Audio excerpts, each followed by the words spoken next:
사람은 동물 행동학적으로 보면은 이해할 수 없는 존재입니다. 하나님께서 창조하신 그 어떤 존재도 이렇게 한 곳에 모여서 말씀을 듣고자 이런 모이는 존재는 아마 없을 겁니다.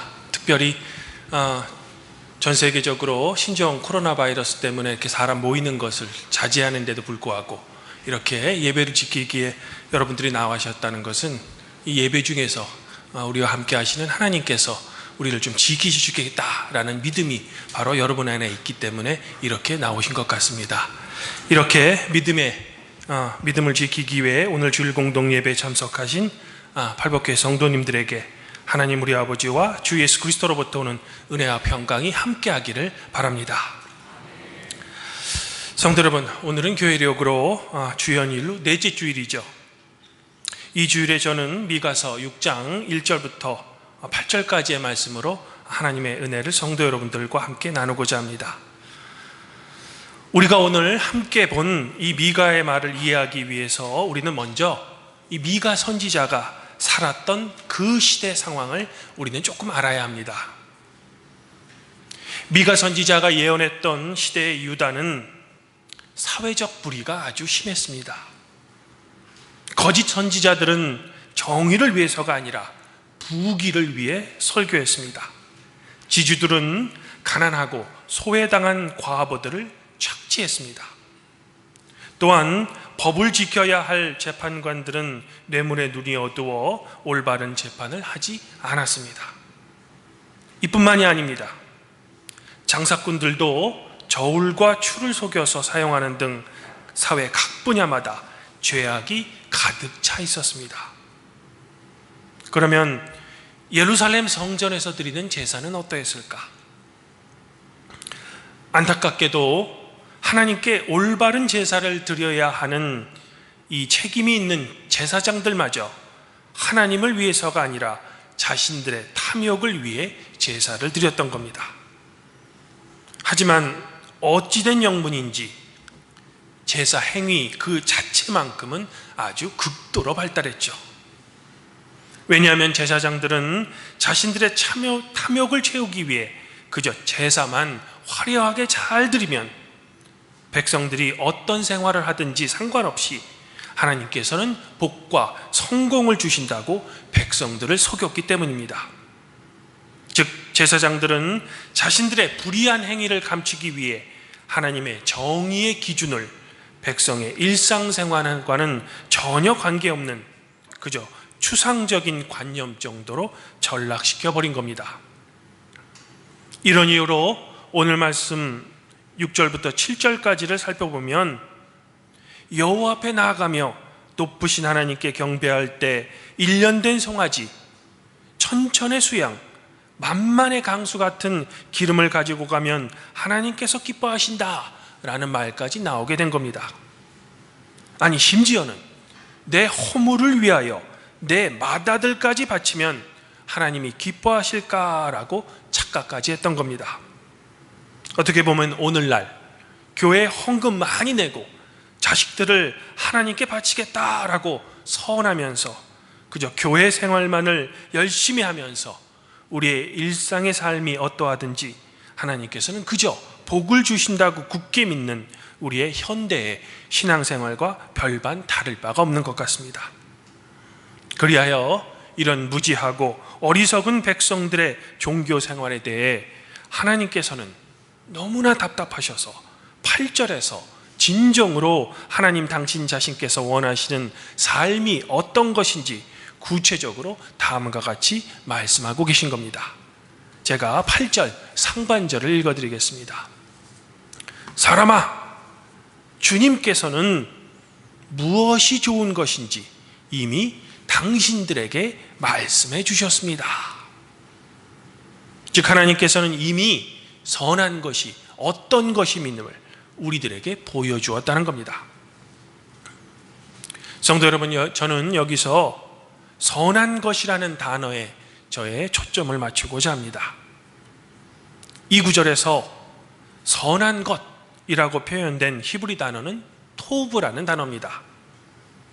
창세기 1장에서 하나님께서 창조한 세계를 보신 후에 보시기에 좋았더라라고 사용된 단어와 동일한 단어입니다. 그런데 이 히브리 말로 토브라는 말에는 1차적으로 좋다는 말도 있지만 보다 더 내면적인 의미들 중에 하나는 좋은 향기가 난다라는 의미도 포함되어 있습니다. 비유하면 제가 예배 전에 저의 몸에 좀 좋은 향수를 뿌리고 왔다면 제가 제 몸에 향수를 뿌린 것에 대해 성도 여러분들에게 구체적인 설명을 하지 않아도 성도님들은 이미 그 향기로 제가 향수를 뿌렸다는 것을 이미 안다는 것과 비슷한 이치입니다. 그러면 좋은 향기와 선한 것은 어떤 연관성이 있는 걸까? 여기서 저는 성도 여러분들의 이해를 돕기 위해 제가 겪었던 경험담 한 가지를 소개해 드립니다. 물론 제 경험담을 소개해 드리는 것에 대해 성도들의 양해를 좀 부탁드립니다. 저의 경험이란 이런 겁니다. 제가 연구소에 근무할 때일입니다. 제가 근무했던 연구소는 이제 막 개설된 그런 연구소였습니다. 그래서 젊은 신진 과학자들이 포진되어 있었죠. 그러나 처음 출발해서 역사가 짧은 연구소였기 때문에 좀 유명한 원로 몇 분을 그래도 좀 모셔야 대외적으로는 좀 괜찮다라는 평을 받기 위해 연구소 측에서는 유명한 과학자를 초청한 겁니다. 그래서 연구소는 앞날이 촉망한 젊은 교수들 외에도 해외에서 교수 생활을 오래 하셨지만 이제는 좀 은퇴하셔서 쉬고 계시는 두 분의 한인 과학자를 저희 연구소에 초청한 겁니다. 이 두 분 모두는 한국에서 최고 대학을 나온 후에 미국으로 유학하셔서 박사학위를 취득하신 후에 미국에서 오랜 교수 생활을 하시다가 이제는 은퇴하셨죠. 하지만 남은 인생을 한국 과학 발전에 기여하시겠다는 뜻을 품으시고 연구소의 초청에 응하셔서 저희 연구소에 취직하신 겁니다. 이처럼 두 분 모두는 화려한 경력을 가졌다는 점에서는 서로 공통점이 있으셨습니다. 그러나 서로 극명하게 대조되는 점도 있으셨습니다. 그것은 연구소에 한 분이 좀 나타나시면 사람들이 선생님 이쪽으로 오십시오 라고 그 선생님을 잘 모시는 겁니다. 그리고 주변에 젊은 과학자들이 모이죠.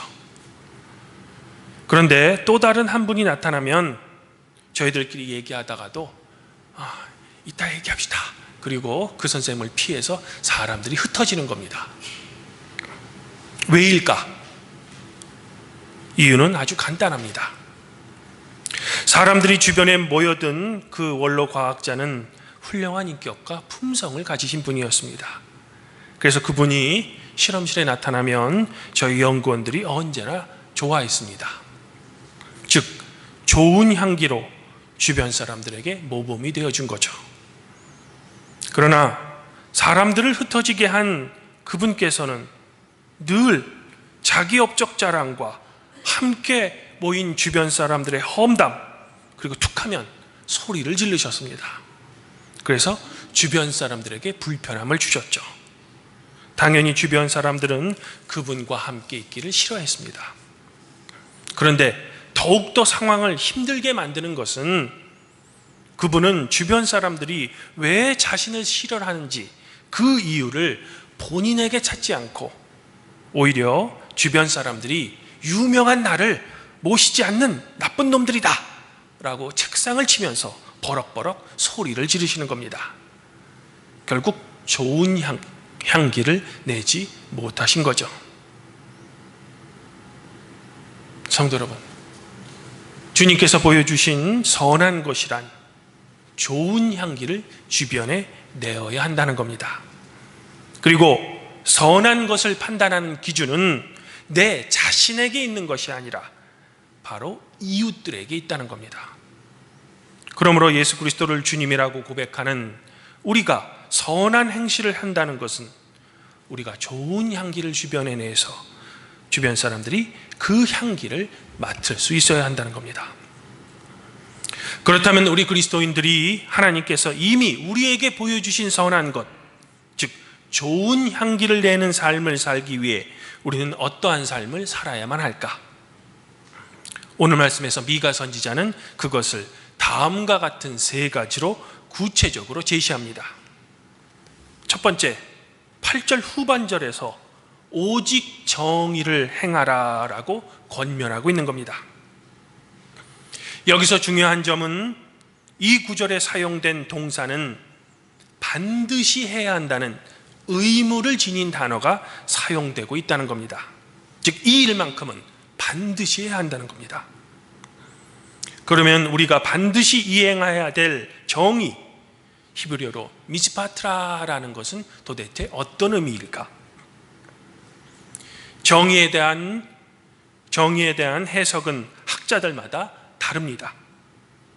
그러나 저는 미가 선지자가 이 예언을 했던 시대가 자신들만의 이기적인 목적을 가지고 가난하고 약한 자들을 그저 권력과 힘으로 억누르던 시대의 상황을 반영해 볼 때 저는 이렇게 소박하게 해석하고 싶습니다. 바로 황금률입니다. 즉, 내가 하기 싫은 것, 내 가족이 하기 싫은 것, 내 국가가 하기 싫은 것을 남이나 남의 가족, 그리고 남이 나라에게 떠넘기지 않는 것, 이것이 바로 최소한의 정의입니다. 왜? 내가 싫다면 다른 사람도 분명히 싫기 때문입니다. 나중에 말씀드리겠지만 우리는 이웃을 사랑해야 한다고 배웠고 또 그렇게 해야 합니다. 그러나 이웃 사랑 전에 최소한의 우리가 반드시 해야만 하는 것은 내가 하기 싫은 것 남에게 시키지 않는 거죠. 이런 이유에서 예수님께서 누가복음 6장 31절에서 남에게 대접받고자 하는 대로 너희도 남을 대접하라 라고 말씀하셨던 겁니다. 사실 앞서 소개해드린 선생님들 중에 사람들이 모여든 그분은 늘 본인이 하기 싫은 일은 남도 하기 싫은 법이라면서 나이가 많이 드셨음에도 불구하고 늘 자신이 맡은 일을 실험실에서 묵묵히 하셨습니다.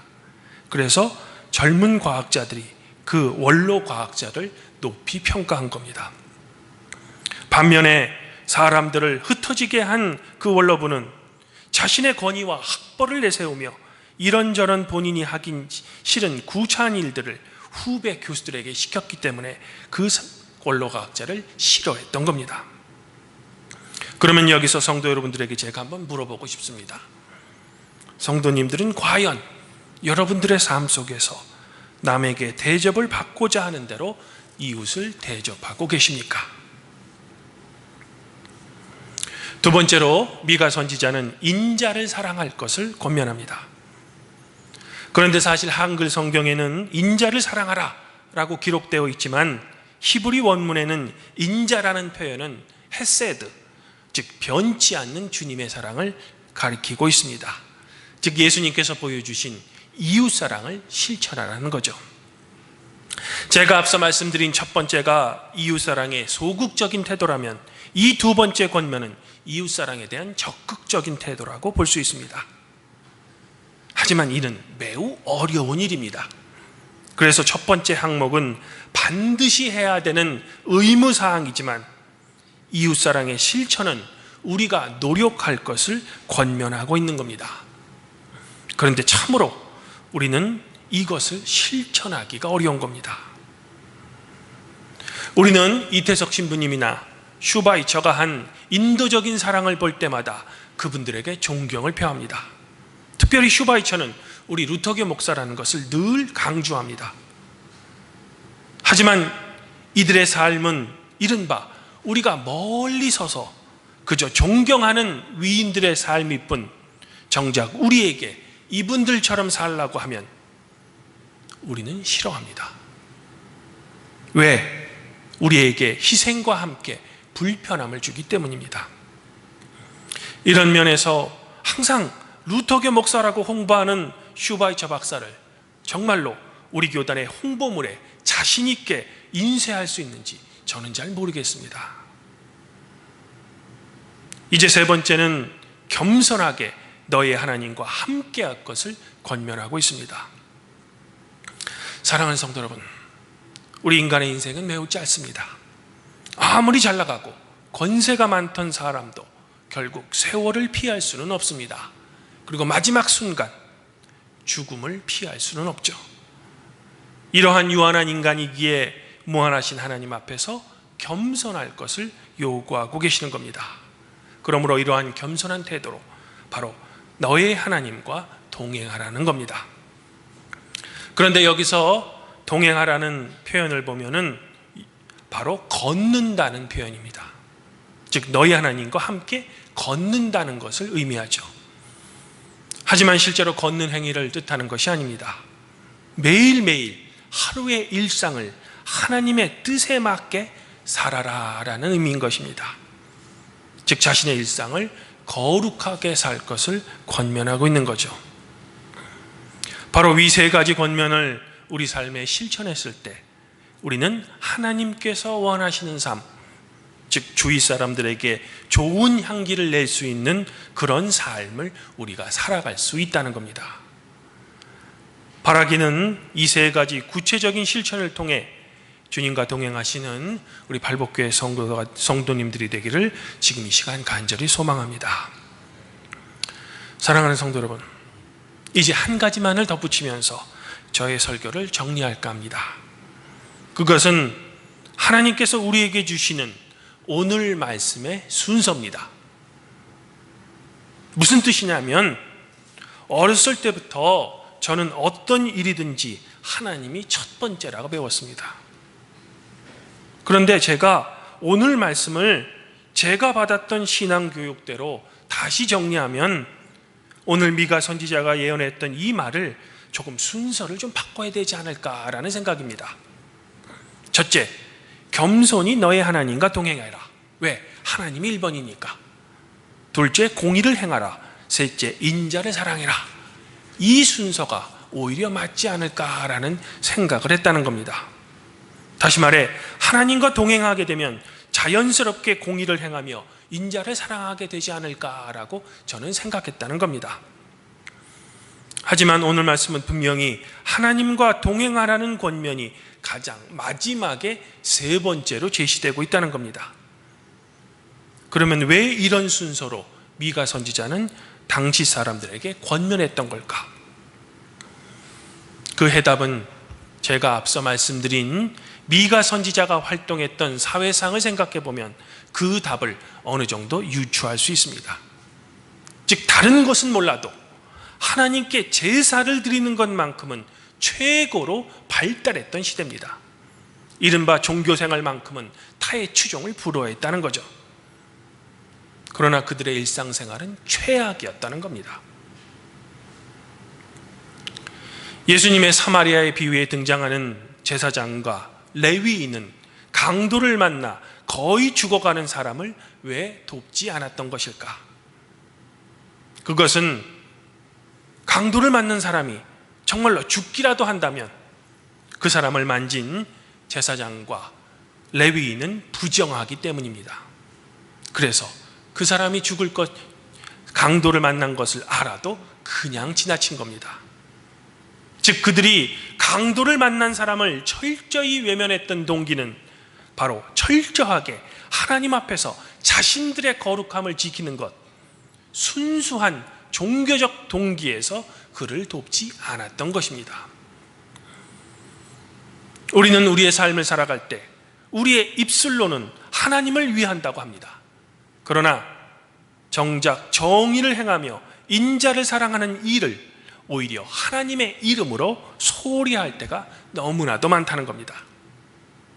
즉 삶은 엉망이면서 종교적 열망은 최고였던 이 이중적인 신앙 태도는 미가가 살았던 시대뿐만 아니라 바로 현대를 살고 있는 우리 그리스도인들에게도 여전히 해당되고 있다는 겁니다. 우리는 미가 선지자의 이스라엘 백성처럼 주일이 되면 교회에 와서 거룩한 예배에 참여합니다. 하지만 교회 밖의 삶, 즉 우리의 일상의 삶의 태도는 전혀 하나님이 원하시는 삶인 좋은 향기를 주변 사람들에게 풍기지 못합니다. 오히려 우리 그리스도인들은 세상에 악취를 풍깁니다. 어떻게 보면 우리 그리스도인들의 이런 이중적인 생활 태도에 대해 세상에 믿지 않는 사람들의 욕설은 정당한 반응일지도 모릅니다. 그래서일까? 예수님께서도 마태복음 5장 23절부터 24절에서 우리 사람과 사람의 수평적인 관계가 하나님께 드리는 예배에 어떤 영향을 끼칠 수 있는지 다음과 같이 말씀해 주십니다. 그러므로 예물을 제단에 드리려다가 거기서 내 형제에게 원망 들을 만한 일이 생각나거든 예물을 제단 앞에 두고 먼저 가서 형제와 화목하고 그 후에 와서 예물을 드려라. 주님 안에서 한 형제자매인 팔복교회 성도 여러분, 제가 여러분들에게 묻고 싶습니다. 여러분들은 여러분들의 삶 속에서 주님께서 이미 여러분들에게 보여주신 선한 것, 즉 좋은 향기를 내고 계십니까? 혹시 여러분들이 하기 싫은 일들을 남들에게 시키고 계시 아니십니까? 또한 예수님께서 보여주신 이웃사랑을 여러분들의 삶에 실제로 적용하고 계십니까? 겸손하게 하나님과 동행하고 계십니까? 아니면 위의 모든 것들을 하나님과 함께 한다는 종교적인 동기로 무시하고 계시지는 않으십니까? 마지막으로 우리가 분명히 간과하지 말아야 될 것은, 아니 이 설교를 통해 여러분들에게 진실로 하고 싶은 말은 이처럼 공의를 실천하며 인자를 사랑하며 겸손히 하나님과 동행하는 삶, 즉 좋은 향기가 나는 그리스도인이 우리가 된다는 것은 여전히 우리의 힘으로는 할 수 없다라는 겁니다. 믿음도 하나님께서 주시는 것처럼 하나님께서 우리에게 은혜를 내려주셔야만 우리는 비로소 좋은 향기가 나는 그리스도인이 될 수 있는 겁니다. 그러므로 우리는 언제나 모든 지혜의 근본인 하나님을 경외하고 그분의 말씀을 읽고 올바른 예배를 드리며 기도 생활을 하고 그분께 하나님의 은혜를 간구해야만 하는 겁니다. 이것이 바로 성도라 불리우는 우리가 주일에 예배에 나와 말씀과 성례전에 참여하는 진정한 이유일 겁니다. 아무쪼록 하나님께서 주신 은혜의 믿음으로 말미암아 공의를 실천하며 인자를 사랑하며 겸손히 하나님과 동행하셔서 주변 사람들에게 좋은 향기를 내는 팔복교회 성도님들이 되시기를 지금 이 시간 주님의 이름으로 축원드립니다. 그리하면 모든 지각에 뛰어나신 하나님의 평강이 그리스도 예수 안에서 성도 여러분들의 삶을 지키실 것입니다.